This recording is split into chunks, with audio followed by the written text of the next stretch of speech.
आजकल आपने अक्सर देखा होगा लोग पढ़ाई को जो है वो सेकंड करते हैं कि बाहर चले जाना चाहिए, पढ़ाई का कोई फ़ायदा नहीं है, पैसे ज़ाया होते हैं, टाइम ज़ाया होता है, इतना 20-25 साल पढ़ के जॉब नहीं मिलती। तो इस तरह की सोच जो है ना वो नौजवानों में दिन ब दिन बढ़ती जा रही है। तो मैंने सोचा आज इस पर थोड़ी सी वीडियो बनानी चाहिए कि क्या पढ़ाई में फ़ायदा है या मुल्क छोड़कर बाहर प्रदेश में जाके डॉलर और यूरो कमाने में फ़ायदा है और पाकिस्तान में आके इंजॉय करने में फ़ायदा है, या पढ़ के पाकिस्तान में आप कोई किसी इदारे में जाके अपनी खिदमात पेश करें और कोई ऑफ़िसर बन जाएँ, ब्यूरोक्रेसी में चले जाएँ, किसी जगह पे प्रोफेसर या लेक्चरार लग जाएँ, टीचर बन जाएँ, तो इस तरह फ़ायदा है, या यहीं आप कोई बिज़नेस यहीं पे बना लें, मार्केट में बैठ जाएँ और कोई अपना छोटा-मोटा कारोबार कर लें, तो इस चीज़ में फ़ायदा है। इस वीडियो में हम ये देखेंगे। तो सबसे पहले मैं रखूँगा पढ़ाई को।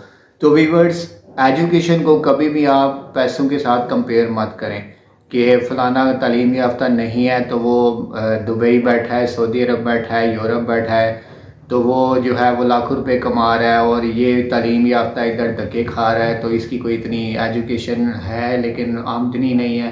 तो एक तो ये कंपैरिज़न जेनुइनली नहीं बनता, पैसे के साथ आप तालीम को नहीं तोल सकते।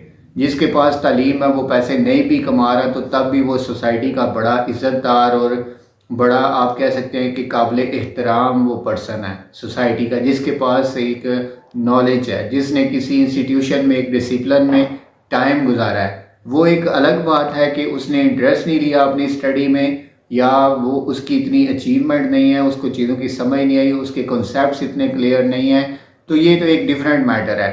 लेकिन जिसने डिसिप्लिन के अंदर फ़ीस पे करके, पढ़ के, जाके, टाइम दे के, एक करिकुलम और एक डिसिप्लिन में से गो थ्रू होके टाइम गुज़ारा है, तो यकीनन उसकी कोई ना कोई पर्सनैलिटी होती है और उसकी एक वर्थ होती है।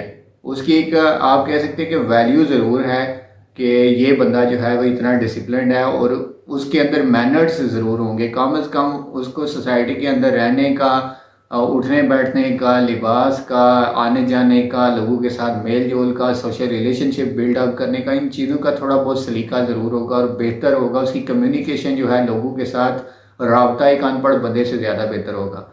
तो मेरे ख्याल से पढ़ाई के बड़े ज़्यादा पॉजिटिव पॉइंट्स हैं। अब हम दूसरी जो इसमें डोमेन है उसका जायज़ा लेते हैं कि बाहर जाने में क्या फ़ायदा है। अगर आप 15-16 साल की एजुकेशन यहाँ पर एफ़ए करके, बीए करके, बीएस करके, या आप कह सकते हैं कि जल्द जल्द ही मैट्रिक करने के बाद किसी इलीगल तरीके से बाहर चले जाते हैं, या आप कहीं छोटे मुल्क से शुरू करके, मिडल ईस्ट वगैरह से शुरू करके आहिस्ता आहिस्ता आप यूरोप का वीज़ा लेते हैं और जो अब्रॉड जाके सेट हो जाते हैं, तो ये भी अच्छा ऑप्शन है।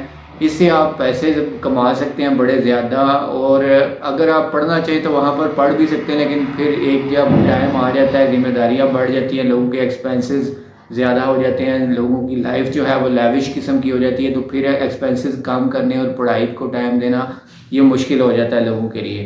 तो अगर आप टाइमली बाहर जाके सेटल हो जाते हैं तो आपके लिए ये फाइनेंशियली पैसों के हवाले से बड़ा अच्छा है। लेकिन आप कभी भी नॉलेजेबल पर्सनैलिटी नहीं बन सकते और आपकी सैलरी वहाँ पे कम होगी। इसलिए मैं लोगों को ये सजेस्ट करता हूँ कि कम से कम एक अच्छी एजुकेशन, एक डिग्री, एक स्किल पाकिस्तान में हासिल करें, एक प्रोफेशनल बने, किसी फील्ड के माहिर बने। उसके बाद आप फ़ॉरेन में चले जाएं, वहाँ पर जाके उसी स्किल की मदद से जो आपने अपने नेटिव कंट्री यानी पाकिस्तान में हासिल की थी उसको वहाँ अप्लाई करें, ताकि आपको अच्छा सैलरी पैकेज मिले, जैसा कि इंडियंस, बांग्लादेशी वगैरह या श्रीलंकन्स जो हैं वो ऐसा ही करते हैं। वो अपने कंट्री के अंदर पहले एजुकेशन पूरी करते हैं, उसके बाद वो बाहर जाते हैं और वहाँ पर जाके हज़ार डॉलर्स में वो सैलरी लेते हैं। मगर पाकिस्तानी लोग वहाँ पे जाके एग्रीकल्चर में काम करते हैं या छोटी मोटी दुकान पे स्टोर कीपर लग जाते हैं, या वहाँ पर जाके सिक्योरिटी में जॉब्स करते हैं। तो सबसे पहले मैं इन दोनों चीज़ों के बारे में अर्ज़ करना चाहूँगा कि दोनों को इकट्ठा रखें, अपनी एजुकेशन जो है इस पर फोकस करें, तालीम मुकम्मल करें, एक फील्ड सेलेक्ट करें, और दूसरा उसके बाद जाके आप बाहर जाएं, वहाँ पर जाके किसी अच्छी कंपनी में अप्लाई करें, कोई अच्छा आपको सैलरी पैकेज मिले, तो दोनों को इकट्ठा लेकर चलें। बाहर का प्लान भी रखें, एजुकेशन का प्लान भी रखें। तो इंशाल्लाह मेरे ख्याल से अगर आप ये दोनों चीज़ों को इकट्ठा लेकर चलेंगे, कोई अच्छी स्किल लेकर यहाँ से बाहर जाएंगे, तो आपके लिए एक अच्छा फ्यूचर आपके लिए इंतज़ार कर रहा है। आप अपनी फैमिली को सपोर्ट कर सकेंगे, अपने मुल्क को सपोर्ट कर सकेंगे। यहाँ रहकर भी आप तालीम से ज़रूर कोई ना कोई फ़ायदा हासिल करेंगे। आप सोसाइटी के काबिल फ़ख्र इंडिविजुअल बन सकते हैं। तो अगर आप बाहर चले जाएँ तो इस सोसाइटी के साथ आप कट जाएंगे। तो ये थोड़ी सी इब्तदाई किस्म की मालूमात थी। इस पर मज़ीद मैं वीडियोज़ भी ज़रूर डालूँगा यूट्यूब चैनल पे। तो उम्मीद करता हूँ आज की वीडियो आपको पसंद आई होगी। इजाज़त दीजिए, अल्लाह हाफिज़।